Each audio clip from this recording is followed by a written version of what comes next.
Hey everyone, Arya here. Thank you so much for keeping me company as I look into yet another horrific internet tragedy, continuing our investigation into the question of whether or not the worst monsters are no longer hiding in the dark, but are out here in the light of the technology beaming right into our faces. Today, we examine the case of Elliot Rodger, whose misogyny-fueled rampage resulted in the death of 7 people and the injury of over a dozen more in the sweet Southern California college town of Isla Vista in Santa Barbara. Elliot had a history of mental health issues, a trail of hate-filled breadcrumbs on incel message boards and his YouTube channel, and several encounters with police in the months before the massacre. And yet, no one ran a background or gun check on him. If they did, they may have found thousands of dollars worth of weapons and ammunition acquired for his horrific murder spree, or the monstrous manifesto he wrote detailing his plot and philosophies, which has continued to inspire the incel community online for years. Let's get into it. Elliot Rodger was born on July 24th, 1991 in London, England. His Malaysian mother, Lee Chin, worked as a unit nurse on film sets like Indiana Jones and The Last Crusade, and his father, Peter Rodger, was a director whose failed documentary nearly bankrupted his family in the early 2000s, but later found success directing commercials and even directed some extra shots for the Hunger Games. By the time Elliot was 5, his family had moved back to the US, ultimately settling in Southern California. At 7, his parents divorced, and within a year, his father remarried a Moroccan actress named Sumaya Akabun, a cast member in a French version of The Real Housewives. Elliot enjoyed the prestige of his family's place in Hollywood. He even bragged about his parents' showbiz acquaintances in his manifesto. Around the time of his parents' divorce, Elliot also began therapy, as his parents became increasingly concerned about his developing social issues. As a side note, I started therapy this year. I've got a wonderful therapist, and I highly encourage those of you who have the means to have a therapist to do so. It's wonderful. Everyone should attend therapy in their lives.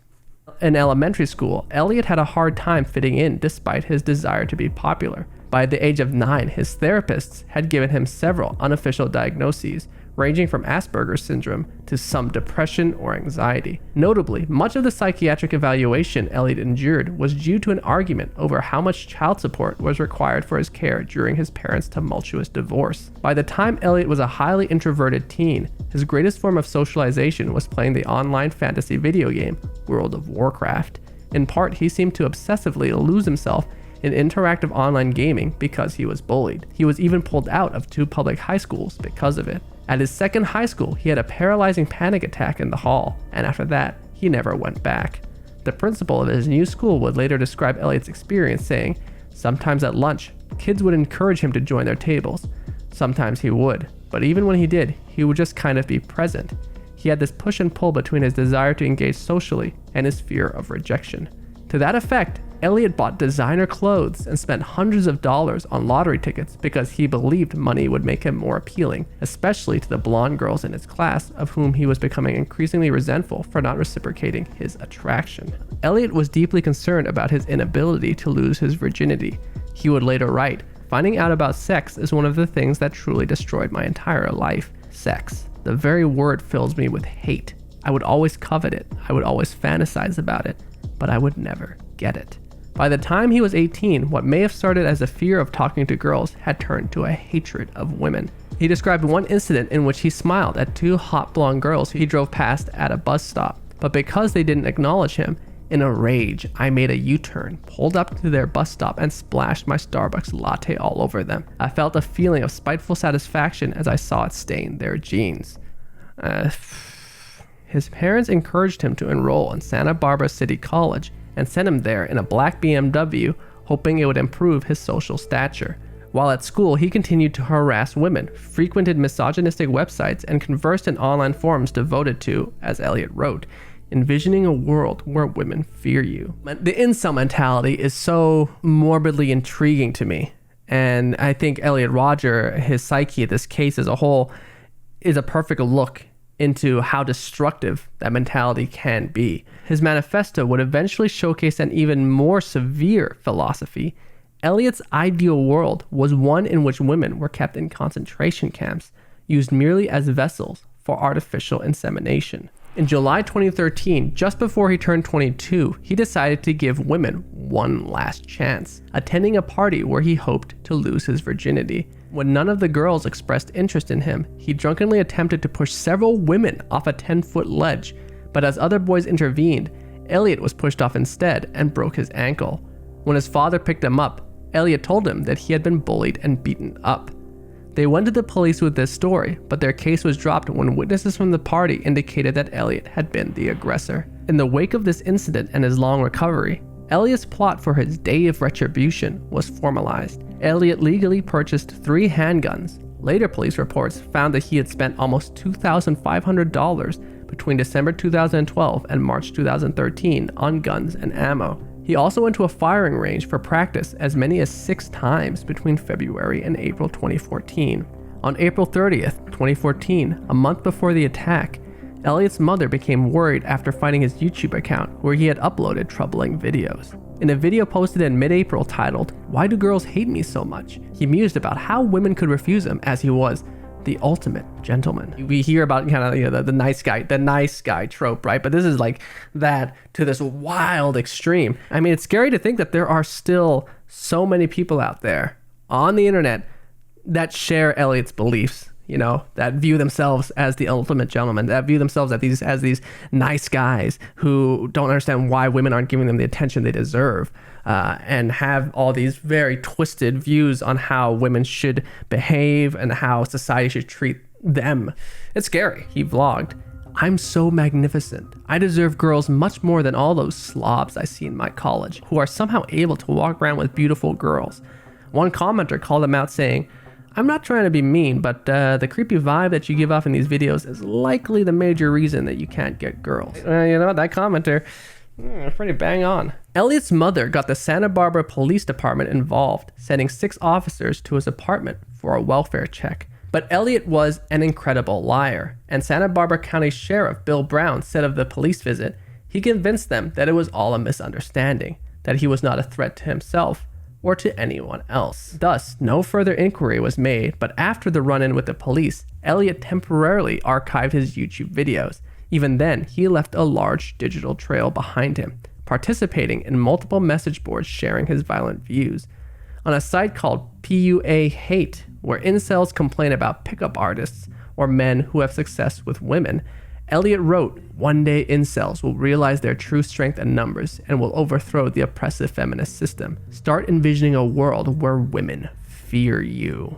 Nothing was as damning as Elliot's incredibly vivid manifesto, a 140-page document entitled My Twisted World, a copy of which he sent directly to the police, where he described plans to torture, kill, behead, shoot, and run over people in his car before ending his life as the police closed in on him. His writing was clear and precise, and according to New York forensic psychiatrist Dr. Michael Stone, has none of the raving quality that you see in the writing of people with psychosis. The manifesto also included details about his family issues, childhood traumas, ineptitude attracting women causing him to despise them, as well as his hatred of ethnic minorities and interracial couples. Well, there's a double ding against me. Later investigations into Elliot's search history would show his growing interest in studying the Nazi leaders who engineered the Holocaust. On Friday, May 23, 2014, a fateful day at the start of Memorial Day weekend, and perhaps not coincidentally, celebratory last weekend of the UCSB school term, Elliot began his day with Phase 1, 3 gruesome murders in his own apartment.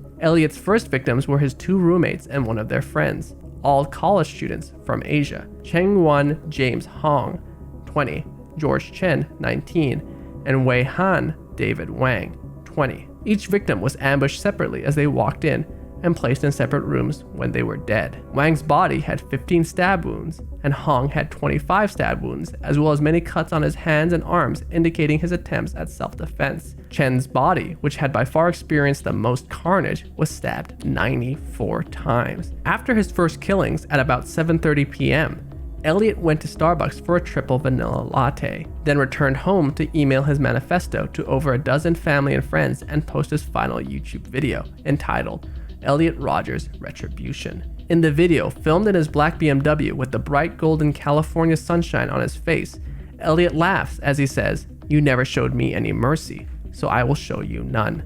I'll give you exactly what you deserve. All of you."